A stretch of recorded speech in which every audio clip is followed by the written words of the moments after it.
Sasquatches? No. Well, some of you do and some of you don't. Well, some of you do and some of you don't. Well, some of you do and some of you don't. Well, some of you do and some of you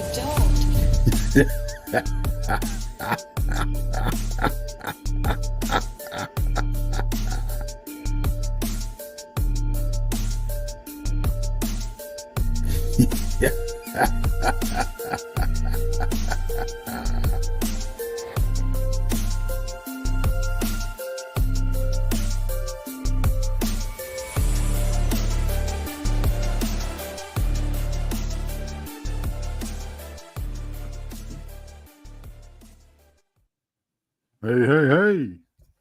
What up? Do you know what a Sasquatch is? Even now. Yeah. Have Some you of been you under do, a rock? That's actually the beginning of a song. Really? Mm-hmm. I think it's called the Sasquatch song. The Sasquatch song. What I make Mhm. it you? Yeah, that's a teacher talking to her class. Oh, okay. I can see that. Of course, she doesn't sit there and creepily repeat, some of you do and some of you don't. Some of you do and some of you don't. That was my own little creation. So let's say hi to everybody real quick. No, there's gonna be I can't. There's too many of you. Hello, everybody. Man, I'm sorry I can't holler you out one by one, but appreciate you coming on board. Y'all share us out, tell other people, hey, there's a Dogman show going on over here. Y'all gotta, that type of thing. I seen it right over there. Yeah. and then as soon as they get them in here, we got to tell them, you can go over and hit the Breezy Speakeasy and subscribe to that one too. Breezy, man, I appreciate you. I mean, it's Monica's out of pocket. She's dealing with California stuff. And anytime she opens a Thursday night, I jump in there. So, right. And I'm like, when I first thought about it, man, who's going to, Breezy. Yeah, I'm usually on her show on Thursday night. So she didn't even actually hit me up to say she wasn't going to be able to do one. Because usually we kind of text back and forth every day or so. But on show nights, it's weird because I usually don't hit her up till about 8:30, almost 9, and I'm like, hey, so what are we doing tonight? She's like, oh, we're gonna do blah blah blah. So you actually beat me to it. I was at work and you texted me and said, hey, she's not gonna be in doing the show, and I was like, oh, okay, good to know. Yeah. But yeah. Well, now I'm telling you, if you say anything to her, she goes, I told y'all. Yeah. Guaranteed. Oh yeah. She did tell me, but I still have to ask her on a daily basis, are you out of pocket today? Are you out of pocket today?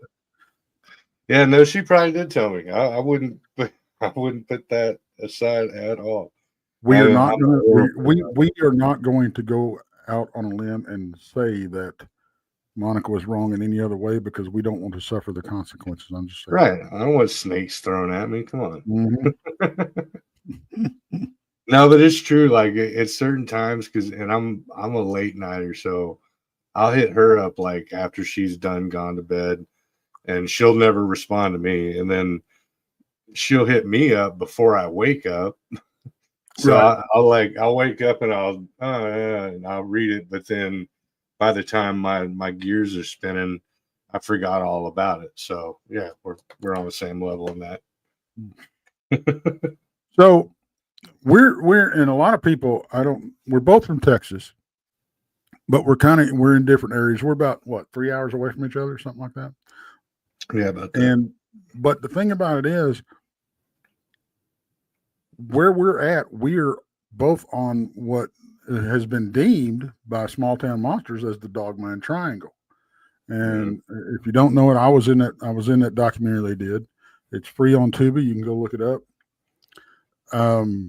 But there was, I didn't realize until I really got, until they approached me about doing that documentary. That there down south where you're at, there's quite a few run-ins with these critters. Oh yeah. And And what's weird about where I'm at is it seems like the I-35 corridor, at least from stories that I've heard, and encounters that I've watched people talk about and rebuttal. It's almost as if down in Central Texas, Austin through San Antonio area, that the west side of I-35 corridor has the Bigfoots, and the east side's got the Dogmans. From ones I've known, like I'm like, wait a minute. Until you get into our area, and then it's all over the map. I mean, because it's like the place that we're investigating, Dogman Ranch is what we come to call it. Mm-hmm. That, as the crow flies, it's probably about 30 miles from where I had my encounters. Okay, 30 miles. All right. And as the crow flies from there, where that young man was killed and had his throat ripped out, is about 30 or 40 miles from there. So, and then and in the same area that Dogman Ranch is at, the general area is where we got the report of the white dogman. Now, there's also a white or gray dogman on Dogman Ranch. And so I'm thinking it very well might be the same critter there. Could it be members of the same pack doing all this stuff? Absolutely, it could be, because that's not when you really get down to the nut cutting. There's really not. That's not that big of an area for. I mean, big cats have bigger areas than that they roam. So these things, there's no telling how big their territories are. But intermingled in that, along the Brazos River. Along the Brazos River, going from Possum Kingdom down to Granbury, down to Whitney, and on further down, there's Bigfoot sightings all down that Brazos River, all down it. Mm-hmm. And I honestly think, and I've never heard, what's weird is, when I had my Dogman encounter, I've never heard of a Bigfoot sighting out there. So, and I guarantee you, what I saw wasn't no damn Bigfoot. You can't be in the broad daylight 25, 30 feet away from something and not confuse it being a canine versus a Bigfoot. You just ain't going to do it. And a lot of people, I've taken a lot of slack that, I misidentified it. No, no, there's too many details that I picked up that just no, I know what I saw. Right. And even the things that were done on our property and other properties next to us, it's very reminiscent of a lot of the accounts that we hear from dogmen and what they do with pets and what they do with different types of livestock and everything, because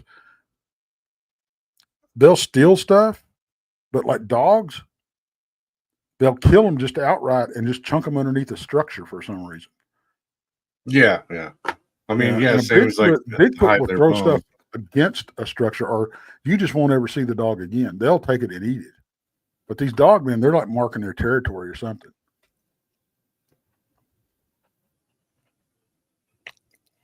Henry says there's dogman 3 miles from me, lots of deer. It smelled buck and doe scent and come in, circled the 100 3 times. I'm not surprised. Standing Stones asked me what part of Texas. North Central Texas is about the best way I can narrow it down. Virgil, hey, how you doing, brother? Man, I gotta get you back on here. People love hearing you. Virgil is, if y'all haven't seen the shows that he's on with me, man, they're fascinating. Talking about demons and stuff like that, and and we talk about Dogman, Bigfoot, and that type of thing. But he is an actual Jewish exorcist. Right on. It's just fascinating to hear him, his experiences, and he can answer a lot of questions. We'll have to get him back on here one of these days soon. See, that's more up my alley. I mean, I've said before, I know a lot about the cryptids just from watching and studying shows. I mean, I literally study shows. Like even though they're shows and not books or whatever, I like literally get into it hardcore. But when it comes down to angelology and demonology and more of that, the spiritual side, that's where that's where my roots are. And that's right. Especially with the Hebraic side of things, Mm-hmm. yeah. That's so. If you do set one up, I'd love to be a part of it. Okay. I guess that's what absolutely. Yeah, no problem. It'll be like his third trip on, and I don't know why, but me and him. Well, I do know why. Me and him are good buddies, and mine's the only show he'll go on.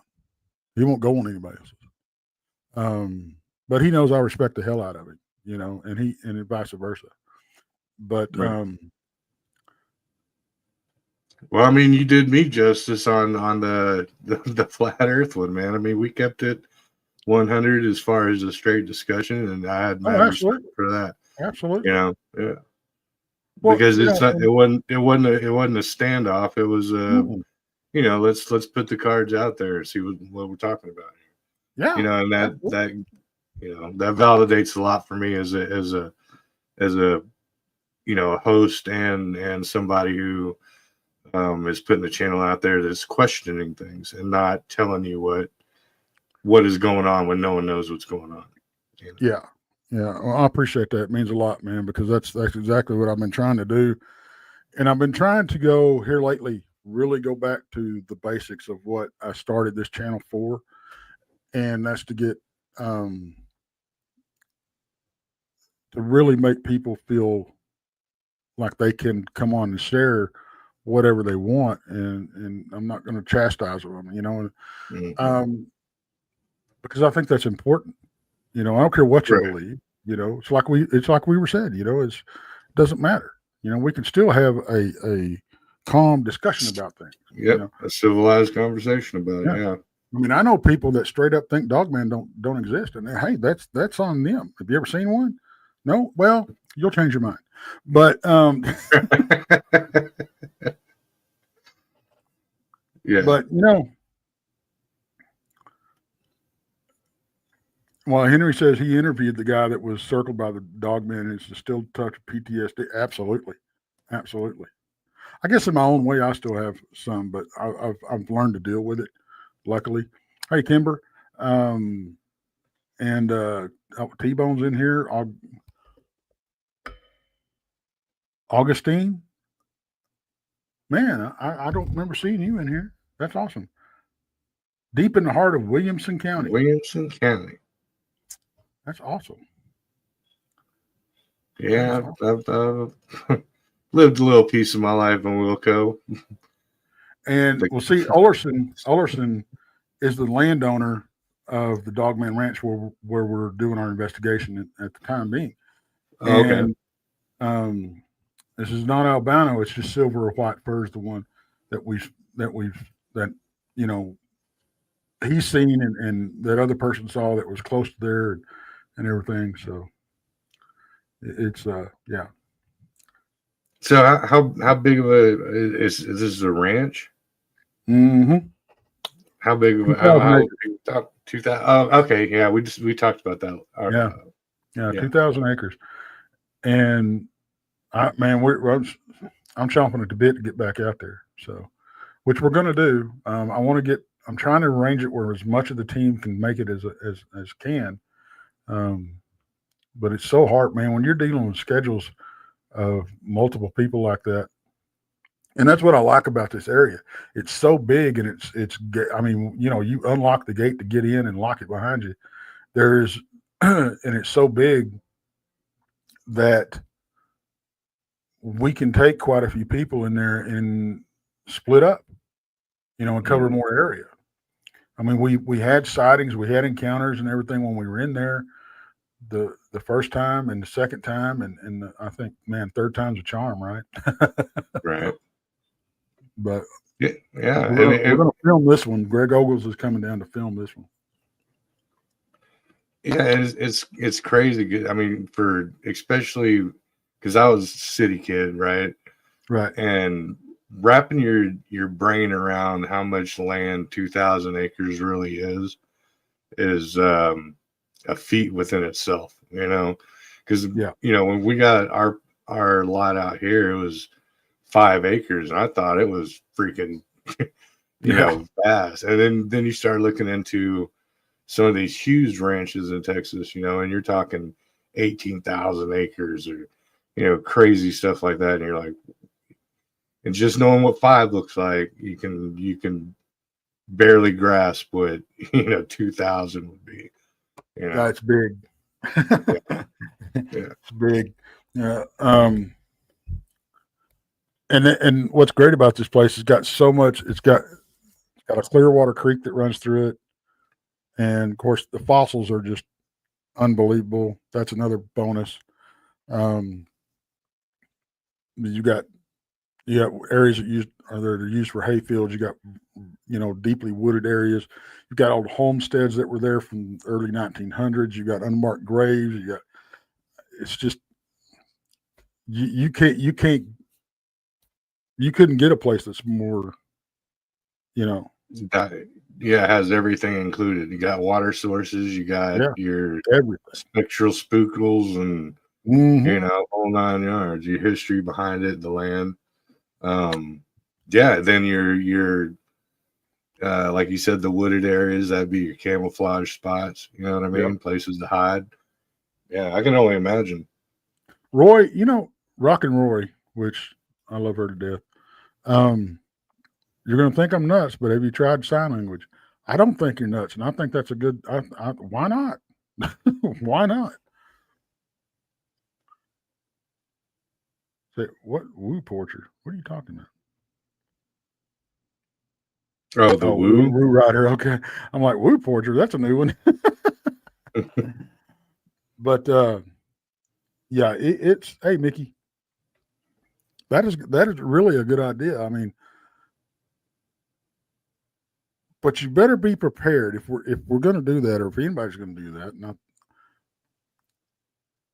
If they get curious enough to what you're doing, even if they don't understand what you're doing, which is probably a bad thing. But if they get curious enough to come check it out and do sign language with you, you better be prepared to what you're going to look in the face. I'm just saying. Yeah, no, I'm good on that one. I do know people have had success, not with Dogman, but Bigfoot, using the native language that was there back, when the First Nations people were inhabiting it. I know people have had a lot of luck doing that. East Texas, Augustine says East Texas has so much cover and resources for cryptids. Yes, it does. And I'm telling you, these people, most people, do not understand how easy it is for these things to just disappear. And I'm not talking about poof, they're gone, or they zap into another dimension. I mean, just walk a few steps into the trees and they are gone, because we as humans can do the same thing. Hey, Wendy. Well, I appreciate that, Wendy.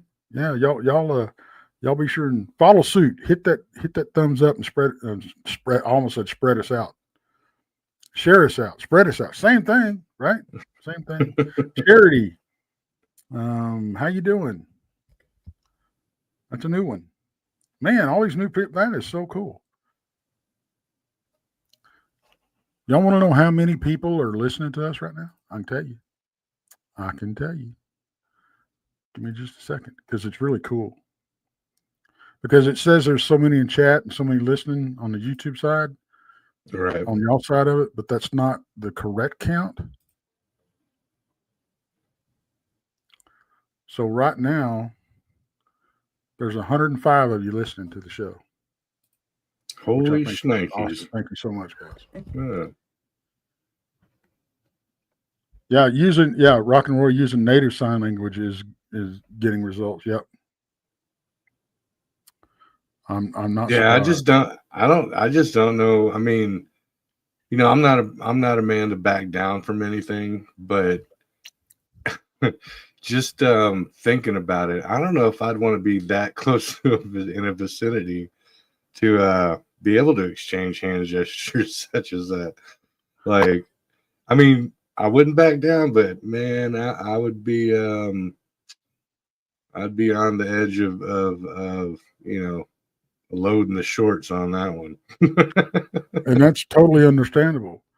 Hey, CD Squatcher, in fact, CD Squatcher is going to come on. That we're working on scheduling it. She's got a presentation she's going to give, and it's really going to be cool. And this woman is probably, I've got a lot of respect for her.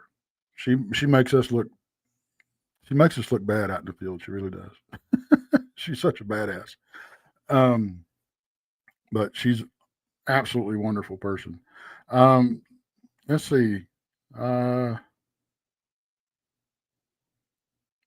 got Selena Garrett in here. Hey, Selena, how you doing? Yeah, if y'all get a chance, go over and check Selena's. We've had her on the show a couple of times, and she's got some pretty good. She's got some pretty good pictures, man. We broke those down, and still in the process of going over them. But man, she's got some really good ones. Really, in fact, one we may have picked out something that wasn't caught in the first go round of her going through the pictures. Man, I got to tell you, to me, it looks like a female Bigfoot with bare breast. I don't know if it is. Kind of looks like it, but anyway, yeah, check her stuff out. Oh, CJ, I'm what? Oh, I thought you was grabbing at me. She's grabbing at Standing Stones. Hello, CJ, just in case. Thanks, Kimber. That is the link to Breezy's channel, the Breezy Speakeasy. Yes, sir. Appreciate every that. Friday night, 10 o'clock. Except for tomorrow night. I think I'm going to be on Paranormal Roundtable tomorrow. Oh. Got invited about a week ago. So I still got to check with Josh and make sure it's still valid. But I might be on there tomorrow. So if there's no show tomorrow, jump on over to PRT and I should be over there. Awesome. Yeah, I'm supposed to go over there and be on at some point. I told him whenever he wants me, just holler at me. But now I want to go over some of these Dgman encounters that we've heard about and kind of break them down, because I've never gotten to sit down with you and talk about Dgman and these encounters and break them down and what you think about them. And I think it's going to be an interesting perspective because you've never had an encounter. But of course, we all know about mine, right? When I was 16, ran out and rode in front of me. I was on foot 25, 30 feet in front of me, dove over our fence and into our pasture. And then I had what I think is a second encounter where he bluff charged me or chased me or whatever. And then a third encounter where I think it was him standing out. And I remember you were on the show. I was talking about that thing standing out in the storm. Yeah, I think that's when I was interviewing you on mine on Speakeasy. Yeah. Right.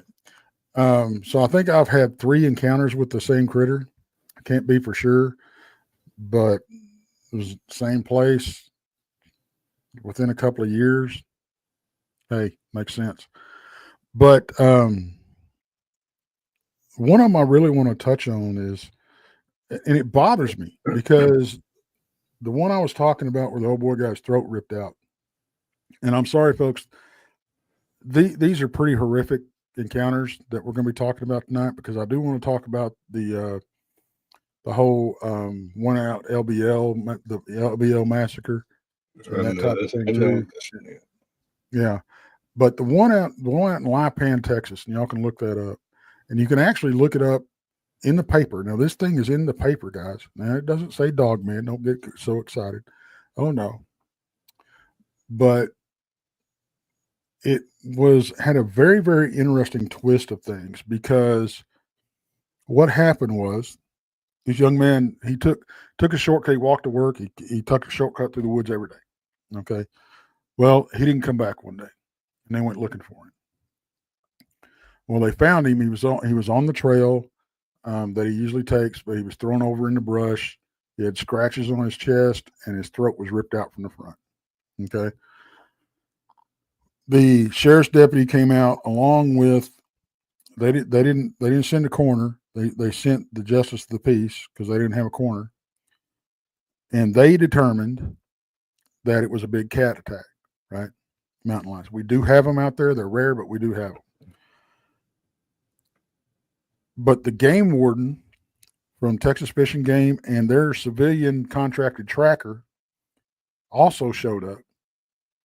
They told the sheriff's deputy and the justice of the peace this was not a cat attack. It's not the same, because cats attack from they'll bring you down from the back and break your neck, right? And not only that, there was no sign of a big cat anywhere. I think personally we can rule out, and they ruled out the human aspect of it, because his throat was not cut. It was ripped out. And when it came out in a paper, this is what's interesting, folks.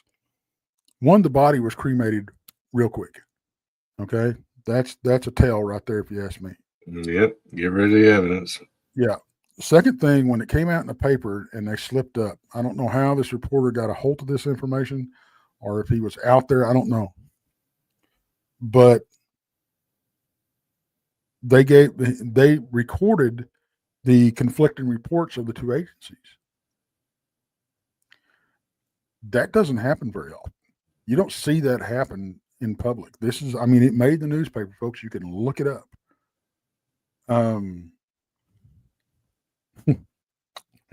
Corey said he was attacked by Dalton from Roadhouse. Very well could have been.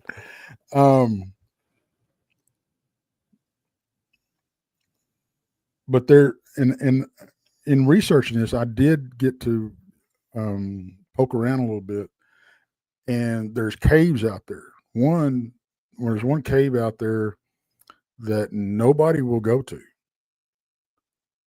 And there's been weird things. There's been weird howls. There's been weird sightings. Honestly, I think it was a Dgman that did it, because I don't think a Bigfoot would have done it. And that's normally in the rare human attacks, that's not what you get. Okay, from a Bigfoot. Right. Dgman, however, that is a K9 attack from the front. That is very much what that is. Yeah, go for the throat. That's very, very throat. Right. Yep, go for the throat, shake, shift it off, released, and gone about your business. Yep. Yeah. He wasn't fed on. So to me, that leads, it was more of a, I'm either just an asshole, or it's a territorial thing. Right. That's what I was going to say. Territorial. Yeah, you're in my spot.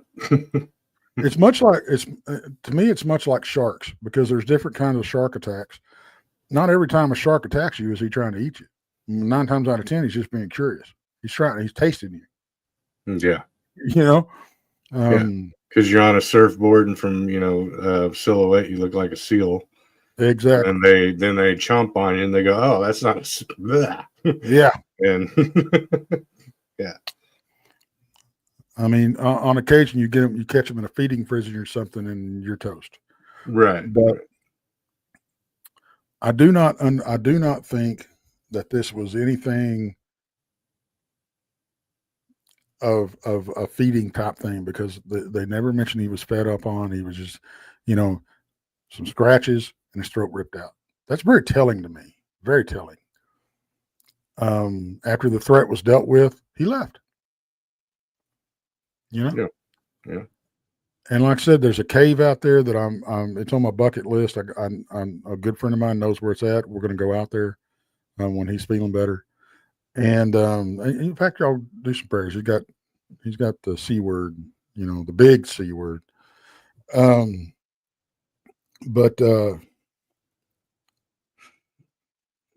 when you start talking about excuse me, when you start talking about these attacks, you have to talk about the one on the Amazon driver in Missouri, which is not too far from, you know, where the blondes hang out. That one was again accused. It was said to be a couple of dogs that did it, domesticated dogs. Well, the funny part is the dogs that they thought did it, they never examined them. They didn't have any blood on their snout, nothing. They walked in their house. They walked in these people's house. They said the dogs got aggressive and they shot them. Well, no shit. That's what the dogs are supposed to do. Yeah. No. Yeah, you come walking in back when I had dogs. Yeah. Mickey says it was an hour from her up there in Missouri. So, yeah. But, yeah, it's when you don't see, it's more, you have really, with these attacks, you really have to look at more of what's not said. You know, every once in a while we'll get nuggets, much like the one here in Texas and the one I believe up in Kentucky where the young boy was killed and he was drug off a few hundred yards. And when they came out and did that, they said it was an unknown canine, which personally I think is impossible. And I'll tell you why, folks, because if you can send your DNA to your dog if you've got a Heinz 57 or a mutt, and you can send the DNA from that dog in, and they can tell you every breed that's in that dog. Yeah, and the percentage. Right. You cannot tell me that you have DNA of an unknown canine. That dog won't hunt. No pun intended. But I think also there we're dealing with a dog man. I don't think there's any question about it. I believe he was fed on, if I'm not mistaken. Now, if we jump up to Land Between the Lakes, the infamous attack that went on up there where the whole family was killed. Maybe a survivor, depending on what camp you're in. According to what they put together, that they were setting up their camper. The father and son were setting up the camper. The mother and daughter were in the camper. And we've had this remote viewed. Stories will tell you about one dog man did this. Remote viewing says it was 2. Okay, Jessica Jones remote viewed that, said it was 2. So, is it possible? Absolutely, it's possible. That place is lousy with them. Now, the thing about it is, it hits the father first. Biggest threat, right? Takes out the father, rips him apart. Grabs up the son, rips him apart. But he's not done. Tag teamed. Yeah, tag team. But if there's 2 of them, yeah. But they're not done. They break the door into the camper, which, I mean, let's face it, folks, it's not hard. Okay. But they get inside the camper, they take the woman out, and from all accounts, she put up one hell of a fight. Okay. The daughter ran back into the bedroom in the back of the camper. When they polished off the mother, they snatched up the daughter. Very young girl. I think she was 6, 7 years old, something like that. They took her out of the camper. Now, why they did this to only her, I don't understand. But when investigators showed up, they found the three members of the family there at the camper. One, the mother inside, and the father and son outside. They couldn't find the young girl. They picked up her trail and they found her. She was up 30 feet up in a tree in the crook of a tree. She had been fed on.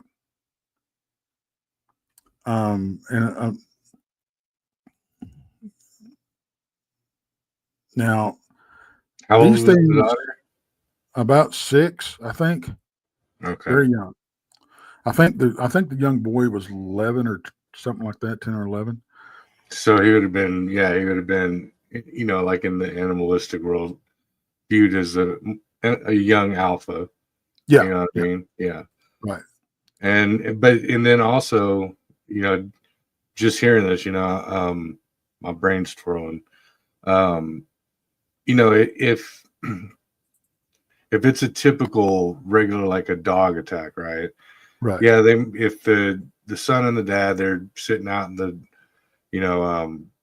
chairs out by the campfire or whatever, get attacked by dogs.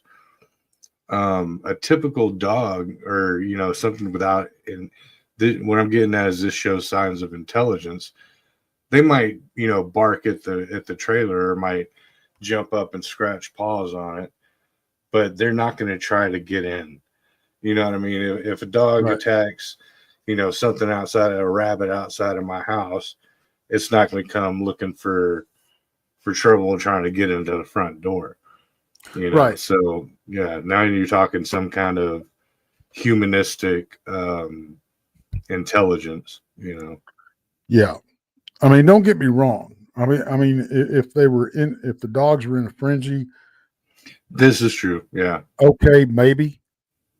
But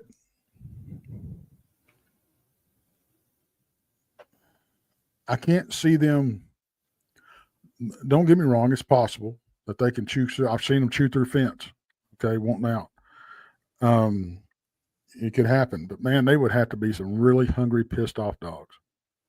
Yeah, and with a flat surface, you're talking I don't know what would you call it? A muzzle, right? So right. Biting at a flat surface, unless you find an edge of something to start ripping at. Right. You know what I mean? Like, so I'd be interested in, of course, they'd never show you this, but I'd be interested in seeing the entry point. I mean, did they grab at the door and literally, pull that door wide open? Right. Yeah, I don't.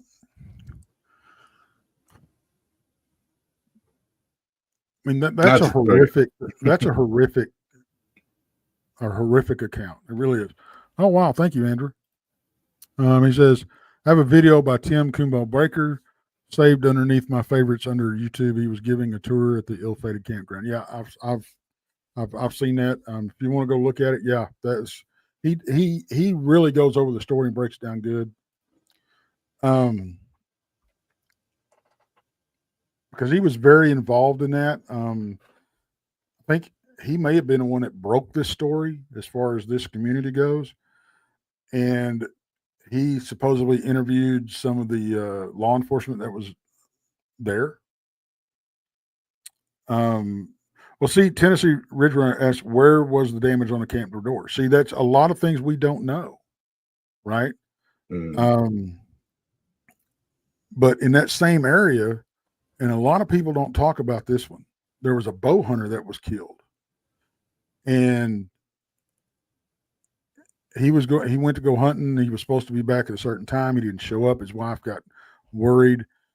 And when they went out looking for him, they found his tent. His tent was tore apart. They found a blood trail. They started tracking the blood trail. They found his bow that was broken in half. From what I understand, it was a compound bow that was broken in half. That takes some doing. That takes right.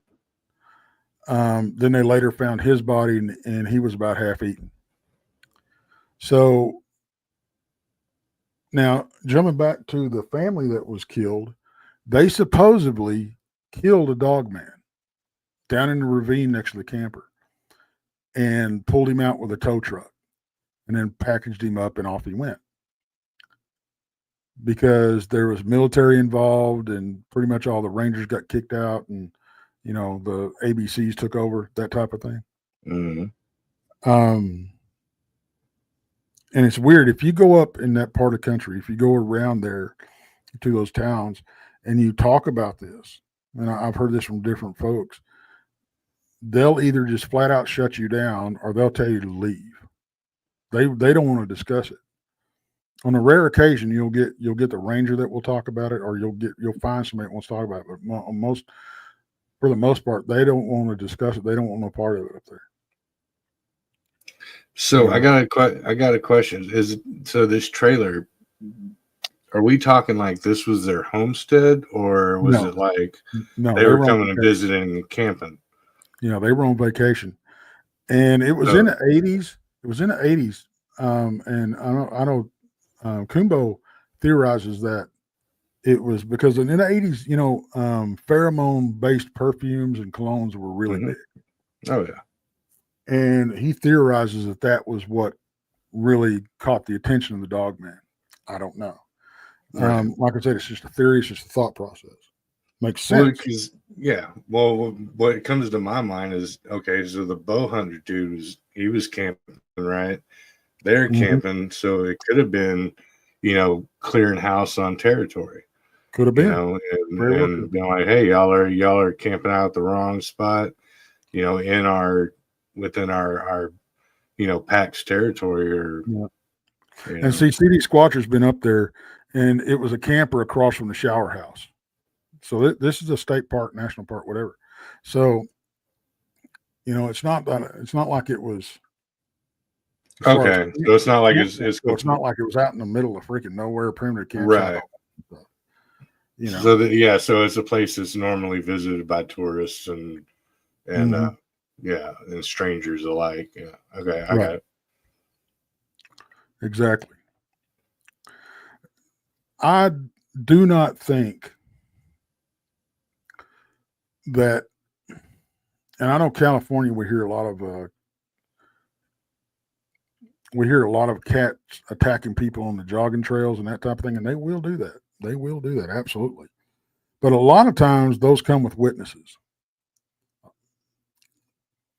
But it's the ones that don't come with witnesses that are usually fatalities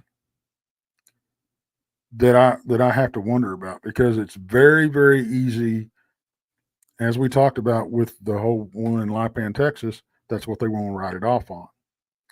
In other areas, you get, it was a bear attack. Humboldt, man, county up in California is known for Humboldt, Humboldt. Humboldt. Yeah. I mean, they, and of course you got a lot of growers out there that do not like you prance around their land. That's a bunch of it. Murder Mountain. I mean, that's what they call it. Yeah. There's a good documentary said, "Don't Call Me Bigfoot." I don't know if you've seen that or not. No, I love that commercial. But there's a guy up there that was known to be ruthless and everything, and he was actually blamed for a lot of the deaths up there, a lot of the missing, but also a lot of people were blaming it on Bigfoot, and supposedly this guy would do it, and everybody would blame it on Bigfoot. It's a weird deal, but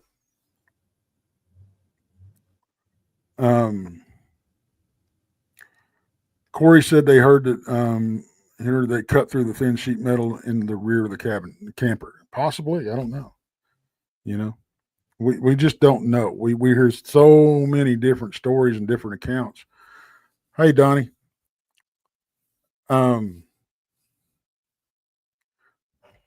Shannon Rocco Williams. Hey, that's a new one. How you doing? Welcome to our Facebook or somebody's Facebook, because I sent it to Monica's too.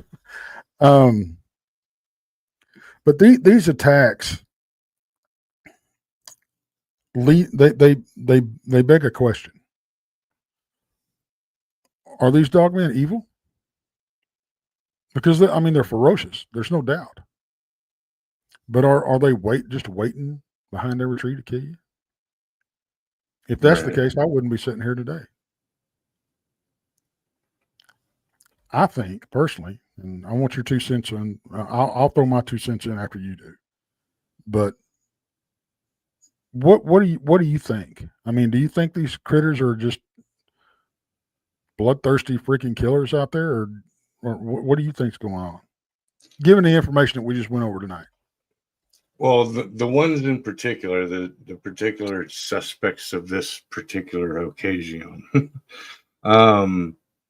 I think it sounds to me that it is either territorial or, well, obviously, if they pick the smallest of the family members to gorge on, let's put it that Right. way, then it wasn't hunger driven, because you'd eat till your bellies are full on anything and everything, you Absolutely.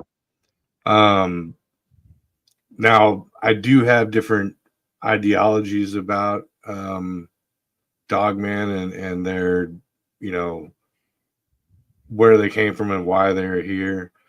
A lot of it goes back to demonology, and a lot of it goes back to, but then again, we had, Saint Michael was, Yeah. a lycanthrope, 12 feet tall with the head of a dog. And it's a saint in Catholic religion. So, but do I think, and this was a hard one to answer, Tex. You had to put me on the spot, man. Well, I that's think what I it do. goes, yeah, I know, man. I love that. I think it goes back to, originally, it goes back to the Nephilim side of things, the things that Right. were not created by God, but created by the fallen angels to be these half human hybrid, and they're seen everywhere. They're seen all, and that's the reason why you can't deny them.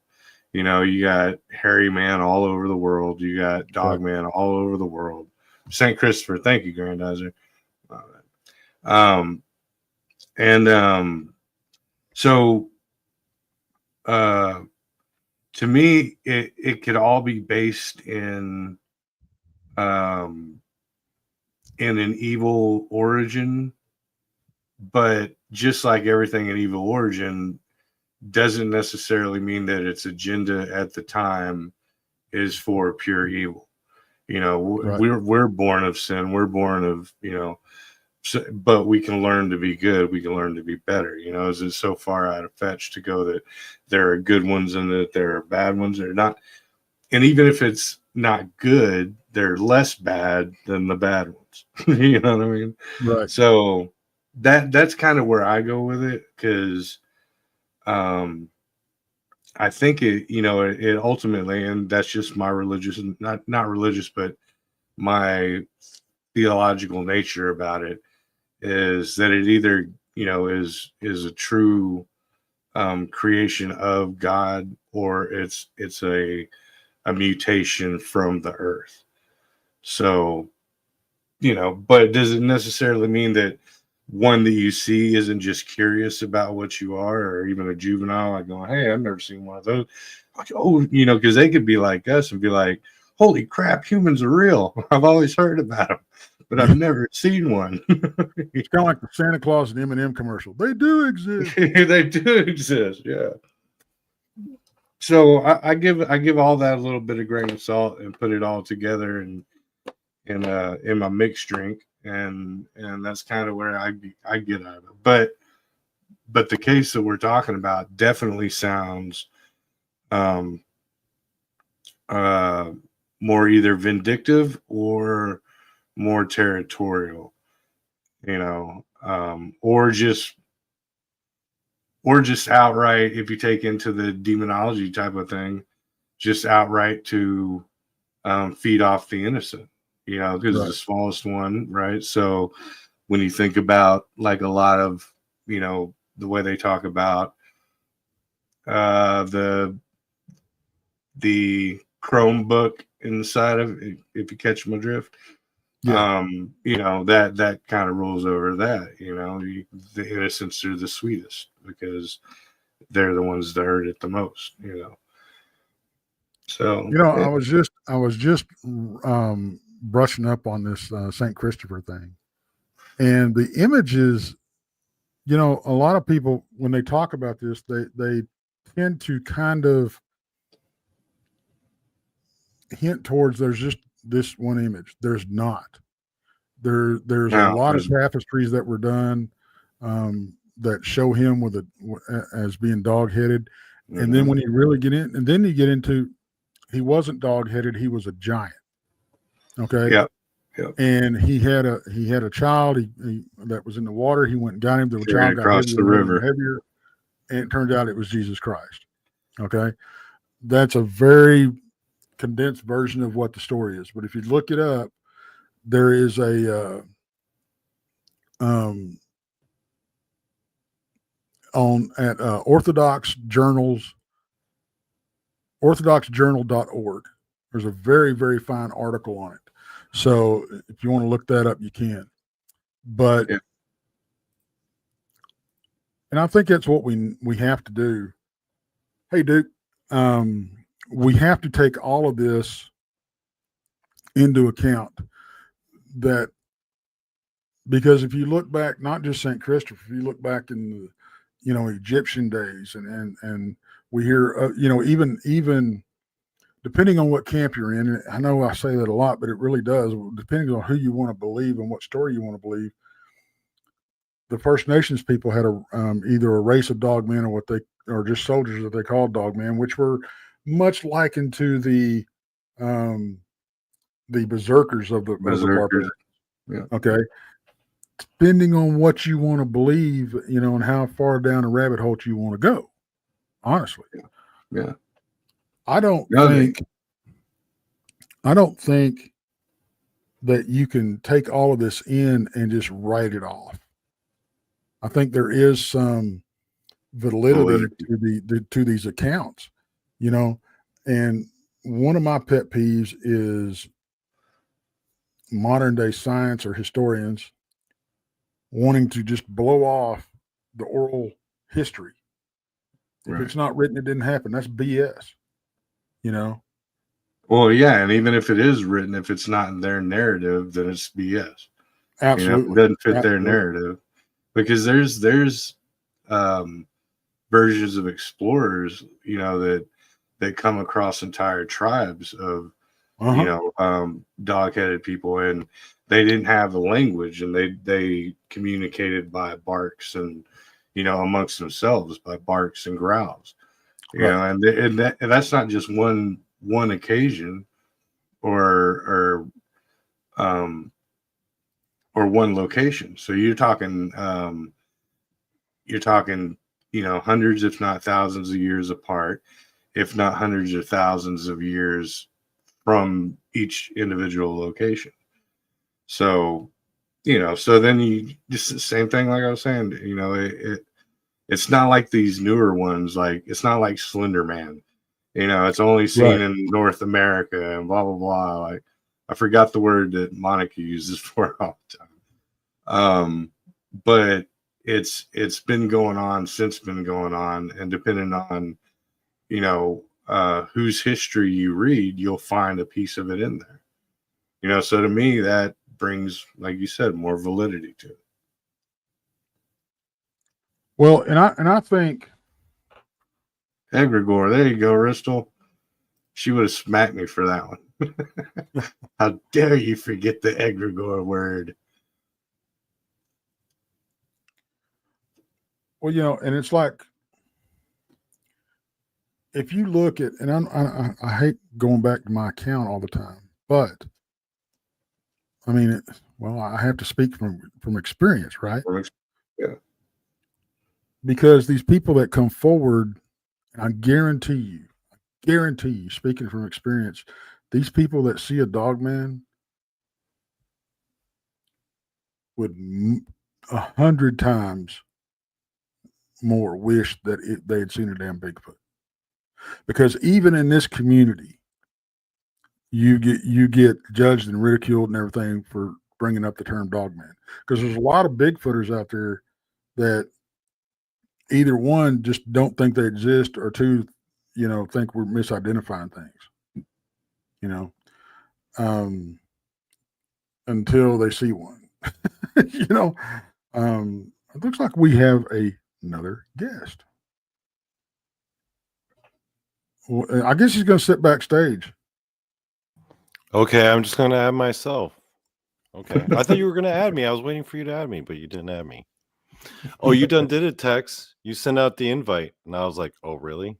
I'm in the chat right now. Really? I'm invited. Well, it wouldn't be a Dogman show if we didn't have the Pope of the Dogman Church join us. Well, I'm different because I actually worship him. You guys are just talking about him. But I revere him as my Lord and Savior. As our Lord and Savior. What do you make of these I'm going to call them entities, okay, that are supposedly part canine and part human? I mean, all jokes aside, with the Dogman Church and all that kind of stuff, do you believe that these things exist, or do you think they're just misidentifications by all these people? I mean, you've heard plenty of accounts, and you've been in this. I actually think it's somewhere in the middle. What I mean is, I think they are actively choosing to appear that way to us or to those who encounter them. I can dig that. I don't think that's actually what they look like. Like, if you were to see Dogman in its naked true form, I don't think that's what it looks like. I think what the people are reporting or what they're seeing, it's because it chooses to appear that way to them. Yeah. I can't argue that point, because I am one of the ones that will take. Now, if you're going into the spiritual side of things, why these things are going to know your mind, are going to show themselves to you in something that, Yeah. Why would I didn't even know what a Dogman was. Why would this spiritual thing come running out of the brush in front of me, dressed up like a Dogman, or a werewolf is what I called it? Well, yeah. So then you get back into almost like the energy vampire thing. I'll tell you why. Actually, I have a very specific reason why I think that. It's because of the timing when Dogman showed up into the zeitgeist. Because Dogman really kind of showed up, mid to late 90s with Linda, what was her name? Linda Godfrey, right? She was the one that really put it in people's minds, right? But before that, no one even thought about it. Well, it's not like Bigfoot, because once the Patterson Gimlin film comes out in the late 60s, now people are generally thinking about Bigfoot. Like, people are having opinions. It's not like they're believing in Bigfoot, but now it's a thing to think about. Dogman kind of showed up later.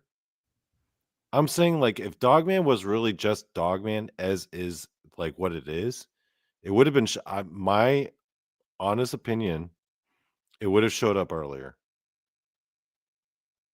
Yeah, I mean, well, that does make a little bit of sense, because with the Patterson Gimlin, you're looking at this big gentle giant of the woods. Yeah. No longer is it like this big terrifying, and then you got Harry and the Hendersons pops up, and then so it's not as frightening. Think about it. If Dogman were just as old and just as prevalent and doing just as active as Bigfoot, people would have been seeing Dogman at the same time as the Patterson Gimlin film.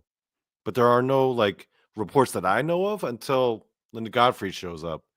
Now from 90s on, in the early 2000s, now we got all these Dogman sightings, and now Dogman's I'm not going to argue that point, because I think when you go out and you especially if you have a fascination with that particular subject, right, you're very, very capable of manifesting stuff yourself.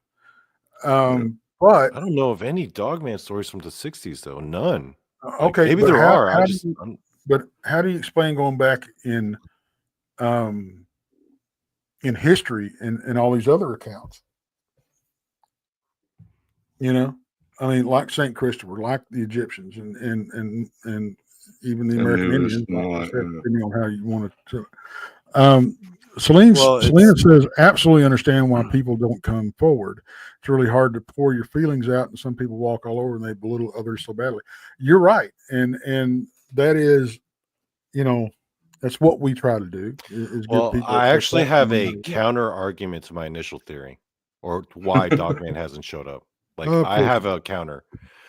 My personal theory why Dogman wasn't or hasn't been reported in the 60s is because it didn't have that Patterson Gimlin thing that suddenly made it okay. I'm thinking people were having Dogman experience in the 40s, 50s, and 60s, but they weren't reporting it because they knew absolutely that nobody would believe them. God, yeah, I can So agree. wait till the Howling comes out, then we'll start. But with the Patterson Gimlin film coming out, those who had Bigfoot experiences knew that the Patterson Gimlin film was out there, so they knew that maybe some people might believe them. Whereas Dogman, you'd be like, you talk about that back in the 50s? Shit, no one's going to talk about that. No one's going to Yeah, believe because that. there's a break in Yeah, time. There's a break in time where it was okay to talk about this stuff, and then it became taboo yeah. to talk about anything, and that pretty much runs from like the 40s up until I mean, they were like lobotomizing people for getting too uppity up until yeah, like the mid 90s. They right, were still doing that. Like, it was Yeah. prevalent in the 50s and 60s, but the last like actual documented like official lobotomy was like 96 or something. It Yeah. was Oh, you're ridiculous. depressed? Tink, tink, Yeah. tink. yeah, Hey, let's just cut out the front part of your brain. That'll fix things. yeah. Let's go ahead and do the same Yeah. thing that serial killers have problems with. We're Yeah. going to go ahead and do it to you. Let's just scoop that bit out of your brain. Yeah, you You don't know? need it. Yeah. But from we look back in the 1800s, 1700s, 16, even further. It was okay to talk about this kind of stuff. It was okay to talk about seeing stuff. Now, on the other side of that, all you had to do was point and say witch, and you got somebody hung or burned. Um, and then you go through the era of when it's not okay, and anybody that starts talking about this stuff, they have them institutionalized, like you were talking about. So there's no telling how many people were institutionalized for talking about seeing a Bigfoot or a dogman. Oh, he's crazy. We got to, get Uncle Ed, we got to go get him some help. Well, and he ends up, Or they keep it bottled in and they wind up yeah, going completely insane later in life. And then right. people are always like, I don't understand. That guy was so nice. He was my neighbor. He never would hurt a fly. And all of a sudden he flipped out one day. Yeah. I mean, Yeah. they end up in an institution drooling all over themselves for the next 30 years till they die. Yeah. It's like, that's the bottomize him. Oh, that didn't work. Shoot him up with Yeah. some Thorazine. Yeah, Thorazine. So I really don't think and there still isn't really. Yeah. I mean, aside from, channels like ours, and I think that if you have a fantastical encounter, that's not going to say, hey, no, you're nuts or you're lying or whatever. We're still not there yet. We're still not we're not even close to, even with Bigfoot encounters, that we're allowed to talk about it and not be judged like we are with UFO encounters. You can see a UFO nowadays, and yeah, cool. Because why? Because the government told us they were out there. And until we get that, See, I have a very different opinion on disclosure. I don't think disclosure really depends on the government, meaning, whether or not disclosure happens rests in the decision-making powers of the government. I don't like to put those eggs in that basket. The eggs in the basket that I like to put into, I think disclosure would come because of Bigfoot or Dogman. Now, hear me out on this. Imagine if there was a Bigfoot or Dogman that was just one really bad day away from just completely flipping out and just marching into like a crowded Walmart and just going to town. And then at that point, it's undeniable. I think there's one Bigfoot or Dogman out there that's just one real bad day away from doing that. And I believe the disclosure will happen when that one Bigfoot or Dogman really F's up, really screws up, and just snaps and just like screw it and just marches right into the middle of like a crowded target and just starts going to town. Well, What do you think about that? Like, what if like a Bigfoot just like was just like screw it and just walks into the middle of a busy like intersection and just starts going nuts? well, I mean that's what it's going to. I don't know. Yeah. I used to say that's what it's going to It take. could happen. It could. That's all it would It take. could. That's all it would take. When you get one that gets mad cow disease. when it Think of the starts beast of walking circles Jevadun. in the Remember, middle- Tex? We talked about the beast of Jevadun. What did the Yep. beast of Jevadun do? It literally marched into town and just started killing a whole bunch of people to the point where, okay, now the king's getting involved. This is undeniable at this point. Let's march the whole military in. So let me ask you this: let's get back into that, because we've done a few shows on that. Yeah, the beast of Jevadun. Yeah, Yeah, we've done a couple. and we never really came to terms on what we thought it was. We were kind of all over the map, and with good reason. Okay, Yeah, with good reason. because if you look at the time frame and the stuff that was going on politically and stuff like that, there's a lot of questions out there. That But timing the was thing real about it is, interesting. it was such a big deal that they pretty much hunted wolves to extinction at the same time this was going on. They marched in like half the military. They brought in Yep. mercenaries from all over Europe. All of the best hunters from all around the world all gathered to try to kill this thing. Yeah. Yeah, So, dudes like sailing in from America, living in the frontier, who are like, I killed grizzly bears. I'm gonna sail over to France to try to kill this thing. You had frontiersmen from America showing up, trying to kill I mean, this thing. that phenomenon happened. There's no It doubt. happened. Yeah, Yeah. no doubt.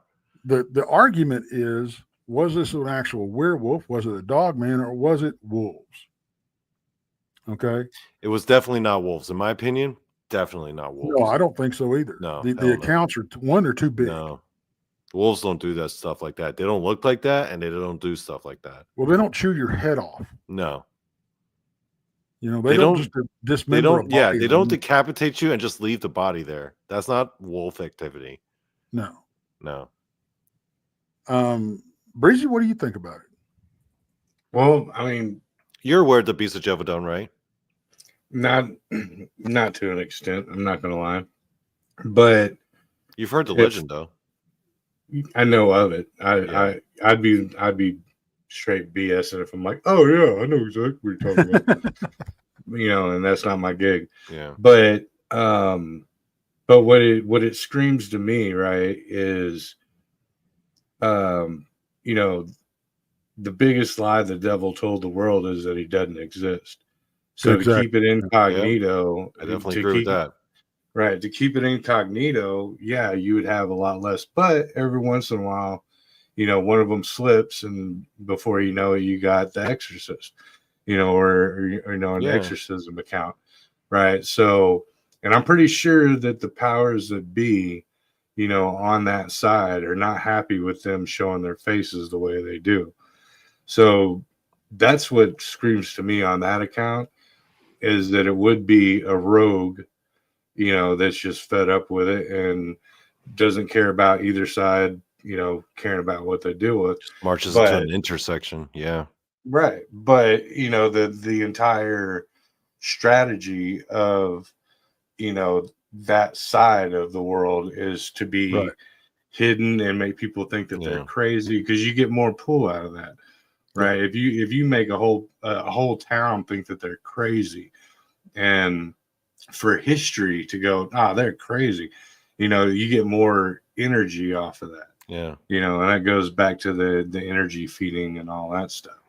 So that's where I'd go with it, just from what little I know about, the incident that y'all are talking about. But that's what it screams to me.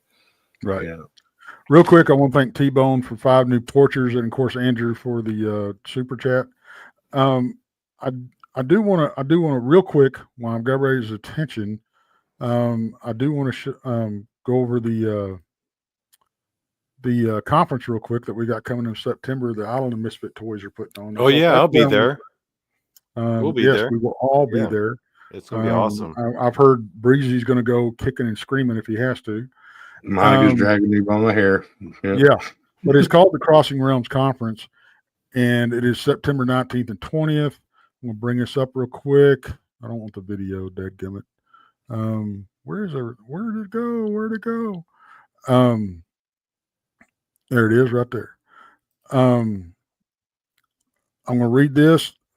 Speakers are going to be Josh Hurd, filmmaker, author, and lecturer, Professor Heather Mosier, Small Town Monsters, William Lunsford, researcher and TV personality, and Falk Monster Hunter, Lady Ann Celine, author and researcher, Ron Murphy, researcher and author also, Dr. Dean Burcham, that's going to get your UFO fix right there. He's a filmmaker and historian from Down Under, Greg Ogles, filmmaker and researcher, and our own Dogman Eye Candy, Frank Camboletta, and Dan Klein, which are Haunted Garage folks. They're going to bring a haunted car with them. How awesome is that? Sir Brian Bowden and Michael Ramirez from Sasquatch Theory. Our special guests that are going to be there and you can hobnob with. You got Ken Gerhardt, Dana Stricker, Brent Thomas from Paranormal Portal, Ryan Edwards, which the young man's 23 years old. He's got 3 books under his belt. He's a wealth of freaking knowledge. Mike Familiant, which we interviewed. He's a Bigfoot researcher. We interviewed over on the Blonde Show tonight. Fantastic guy. Christopher Garitano is going to be there. He's going to be showing his film free of charge after the meet and greet. And while we're eating at the meet and greet, and you're rubbing elbows with everybody I'm going to list off here, Miguel Ramirez from Sasquatch Theory is going to be talking. You've also got Lindsay Eastburn and David Glidden. Of course, all the Island of Misfit Toys. Myself, Brenda Christie, Monica, Paranormal Paul, Danielle Diva, Bigfoot Michigan Rob, Randy Gilbert from Truth or Tinfoil, Donnie Cho from Donnie Cho Says Stuff. Jason McLean will be there. And it is sponsored in part by Doug Hycheck. You know it. Monster Quest and Hangar One Publishing, Curious Realms podcast, and Pair with a Normal, which is Maryland Best. And she's going to be doing a gallery reading Saturday after the conference, folks. You don't want to miss this. You can get your tickets on Eventbrite, so look it up. All right. So what do you think, since we're talking about the Beast of Jebediah, Donnie, when it comes down to it, you have to make a decision. What do you think it was?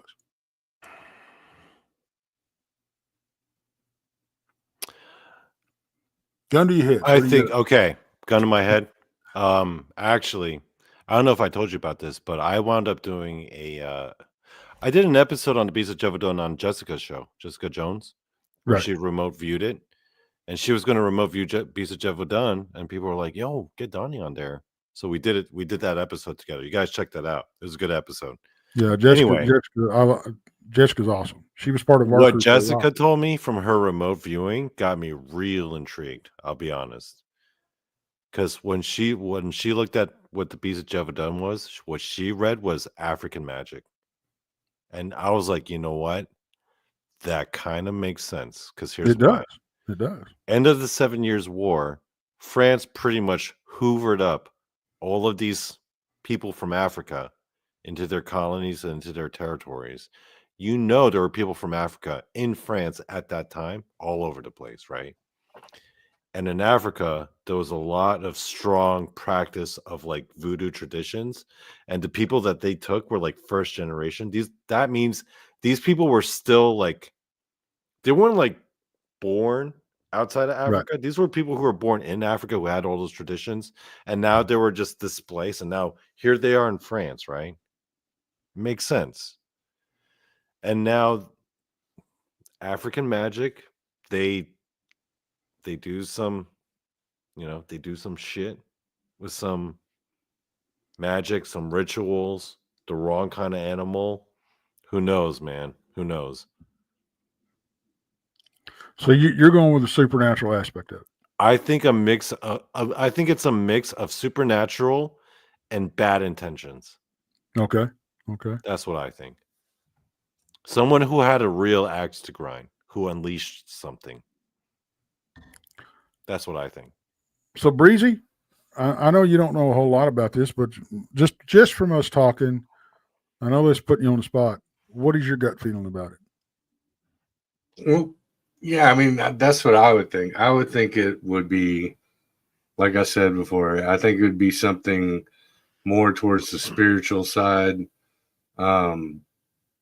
Because okay, say if it was on a natural side, right? And say if me and a species of my own people, it's not going to be one ninja going in against everybody else. We're Right. as a tribe, we're going to roll in and we're going to wipe people out.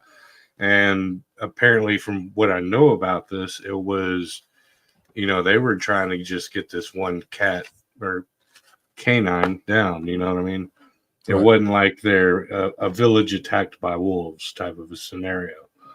So to me, that screams A, intelligence, and B, non-packed ideology. So, where do you go with that in the animalistic world? Right. Really nowhere, unless you're talking rabies, Cujo, you know what I mean? Then other than that, it's out of its realm. So from what I know about it, which is extremely limited, I'd go with either, a demonic or a dark magic type of thing, or a combination of both, a conjuring of a being, through voodoo or whatever, you got going on. Yeah. Well, I'll tell you, I'm pretty much on the same page as y'all, but I'm not sure it was African magic. I'm going to lean more towards the whole werewolf phenomenon, the curse. That's where I'm going with it because of the area, because of the time frame. There was a lot of that stuff going on back then. All right. There was supposedly a guy that shot and killed it with one shot.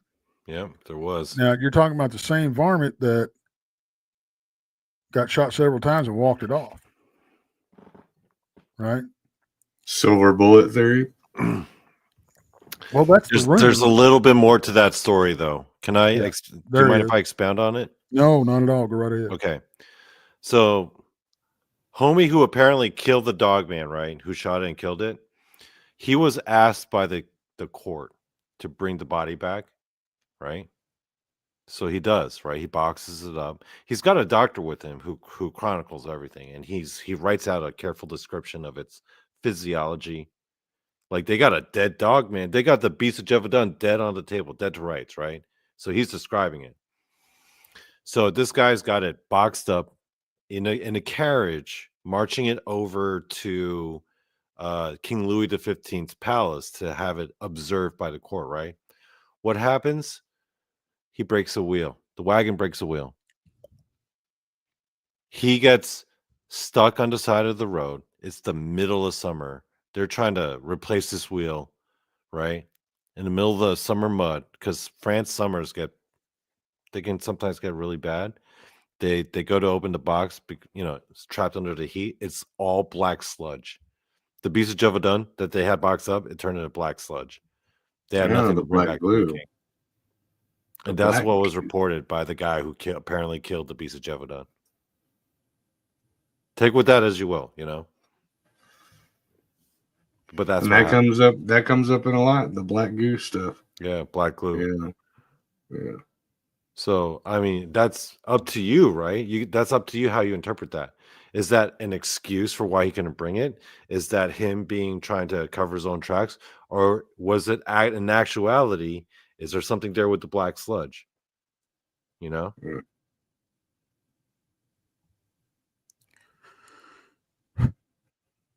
So I'll do y'all a good one. Okay. just to shift gears slightly. So y'all remember in the 80s when they had that game Rampage? Oh, yeah. I remember that game. Yeah, I love that game. Reptilian. Yeah. a Dogman, and a Bigfoot. Yeah. Soft disclosure. Oh yeah, I love don't me know. that game. Oh yeah. But yeah, that one's always kind of ever since I not figured out, but learned about the Dogman thing, and then the reptilian thing. I'm like, hey, wait a minute. Can I We actually were offer up? I have a second theory about what I think the Beast of Jevadon could have been. Okay. Okay. My secondary theory is that I think it could have actually been the prototype of what Dogman is now. Meaning, um, based off all the stories and accounts, right? It clearly was not a natural animal, clearly, right? But based off the accounts of the people being attacked and everything, it seemed to have the same level of intelligence as a Dogman. It was just not as refined. Because, like I mentioned earlier, just marching into like the middle of town and just killing everyone, a good Dogman is not supposed to do that. I feel like the Beast of Jevadon was kind of like a Dogman, but just really sloppy. prototype type thing. Yeah. Yeah, like a less evolved. Like they were kind of figuring it out, like trial and error but that leads into the theory that what if Dogman is not like a natural being or supernatural being? What if Dogman was something that was made? And Okay. then By who? and that Beast of Jevadon was just the prototype of that. By who? Like, yeah. Well, That so that sparks my nugget as far as because that would be magical Dogman manifestation, right? yeah. And then nowadays we're getting like the assets, right? So now we Mhm. get into technological genealogy splicing of the assets of Dogman that are used for y'all know what I'm saying. I just don't want to say it because Yeah. it might strike the channel. But so yeah, whether it's manifested through like a technology or a magic Yeah. type of thing, it might not have been the original. Like we were saying, there's the old ones, but they weren't like exhibiting that same type of behavior. Yeah. But the new ones, and from this account, obviously, is fairly new. So what if it just manifested from magic of the old time into magic of the new time, and then you can bring in stuff like CERN and the the whole the reason why there's a big spirituality base on a a technological empire. Right. So the melding of both of them together, creating something that wasn't created by the original creator through any means necessary. So we got a few minutes left when we wrap it up. Do you think going forward in history from the Beast of Jevadon, do you think this is still in play? If we go along the engineered version, okay. And a lot of people think that there are being. I had a report, or I didn't, but Danielle did, of a report. Danielle Stedman had a report from somebody, and I couldn't reveal his name if I wanted to because I can't remember. It was 8 freaking years ago. But this guy told her that he was in the know and that there was a facility that created these dogmen over in South Africa. Okay. They got loose and they wiped out an entire village before they got them under control or neutralized them, however you want to look at it. So do you think that all of these dogmen are engineered, or do you think it's something that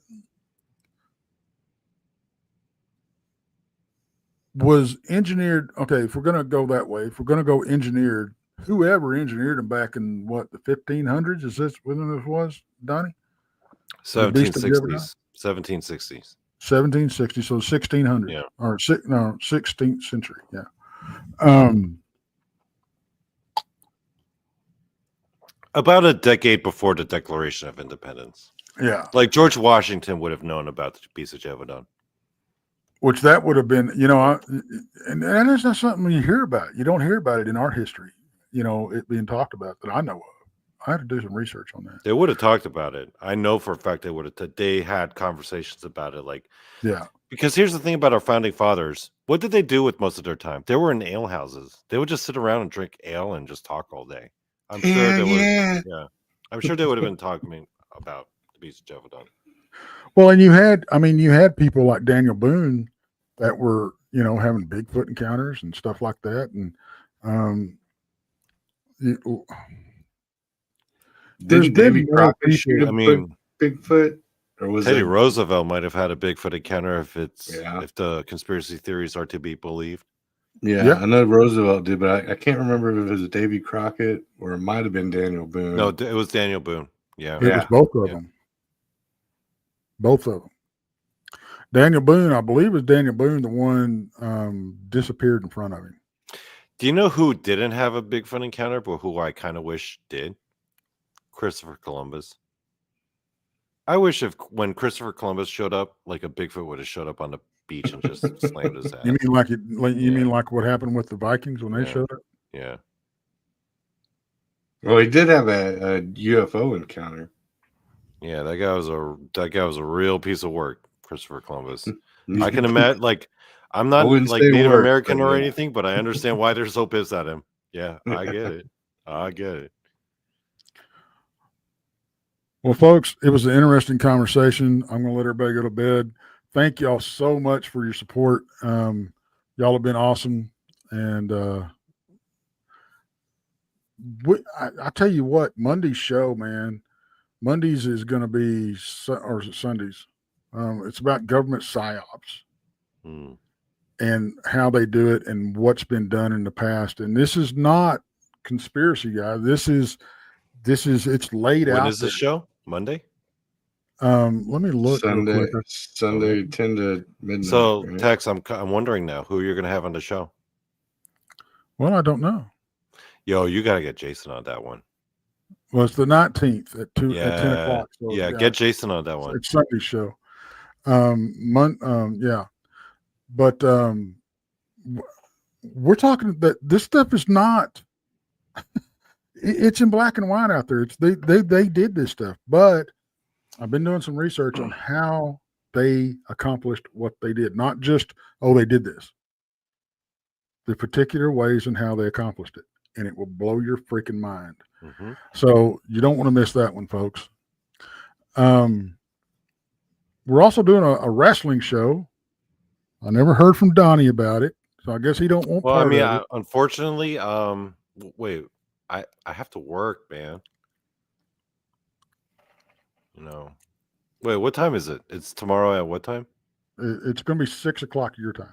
Oh, actually, I think I can make it. Oh, I get to talk to Brian Alvarez about wrestling and paranormal? Brian Alvarez with the Wrestling Observer. And we've had him on before about paranormal stuff. We're going to have him on. Randy and Donnie are going to. This is why I did this for him. They've been fanboying over him ever since I got him on the channel. So we're going to be talking. I do love me some wrestling. Yeah, I do love me. So, but anyway, folks, thank you so much. I'm going to run the advertisement for the conference. By the way, Tex, before we end, I gotta say I gotta raise up one point to you yes, directly, sir. I'm a little mad at you, Tex. I'm not surprised. Why? You know why? Because it was that reading. You were talking about the convention. You were at that long list. You were showing that flyer, right? Mm-hmm. Really, my name has to be the second to last on that long ass list.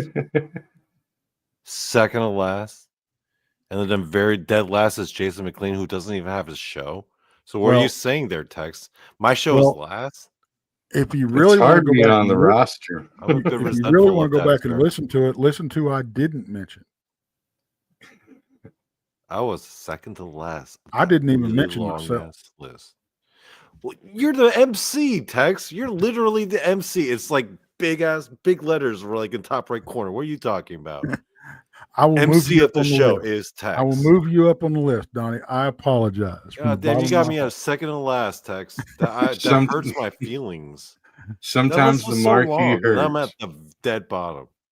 Okay, that's how. But if see you me. really want to blame somebody, blame Jason. I'm not the one who made the list. That guy doesn't even have a show. Why is he even there? I don't know. I'm just reading. Don't shoot the messenger. Yeah. I'm like, can I? Guys, thank you again. And real quick, I want to thank T-Bone for 5 new porches. Thank you very much. Thank you, Andrew, T-Bone, for the super chat. Y'all are awesome. Thank you so much. I appreciate all your support. We love you guys, and we will be back. We will be back. Thanks, Breezy, Donnie. It's a great show. Thank you.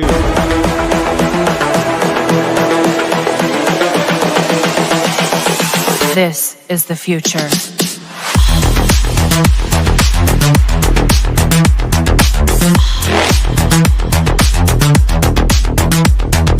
Evolution.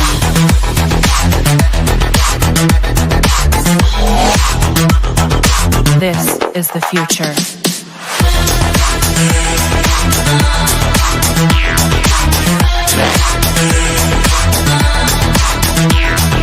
Evolution.